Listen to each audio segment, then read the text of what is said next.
দেশজুড়ে উৎসবমুখর পরিবেশে অনুষ্ঠিত হয়েছে ত্রয়োদশ জাতীয় সংসদ নির্বাচনের ভোট গ্রহণ। সকাল থেকেই নিজ নিজ এলাকায় ভোট দিয়েছেন বিভিন্ন দলের প্রার্থী সহ ভোটাররা। এরই অংশ হিসেবে সকালে আদমজী ক্যান্টনমেন্ট স্কুল অ্যান্ড কলেজের বিজ্ঞান ভবন কেন্দ্রে ভোট দেন সেনাপ্রধান। পরে সেখানে সাংবাদিকদের সঙ্গে কথা বলেন সেনাবাহিনীর প্রধান জেনারেল ওয়াকারুজ্জামান।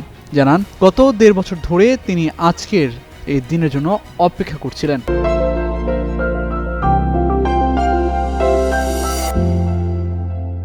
বৃহস্পতিবার জেনারেল ওয়াকারুজ্জামান বলেন, এই দিনটির জন্য তিনি অপেক্ষা করছিলেন। একটি সুষ্ঠু নির্বাচন অনুষ্ঠিত হতে যাচ্ছে, ভোটের অনুকূল পরিবেশ রয়েছে। সেনাপ্রধান ভোটারদের নির্ভয়ে কেন্দ্রে গিয়ে ভোট দেওয়ার আহ্বান জানিয়ে বলেন, সকাল থেকে সারা দেশে শান্তিপূর্ণ পরিবেশে সুষ্ঠুভাবে ভোট গ্রহণ হয়েছে। জনগণ এখন পুরো পরিস্থিতি নিয়ে আশ্বস্ত। সকালে দেশের বিভিন্ন এলাকার পরিস্থিতি সম্পর্কে খোঁজখবর নিয়েছেন বলেও জানান সেনাপ্রধান। এ সময় সাংবাদিকদের ভূমিকাও তুলে ধরেন তিনি। বলেন, মিডিয়া সারা দেশের পরিস্থিতি জনগণের সামনে তুলে ধরছে, এতে ভোটাররা আশ্বস্ত হচ্ছেন, ভোট দিতে উৎসাহী হচ্ছেন।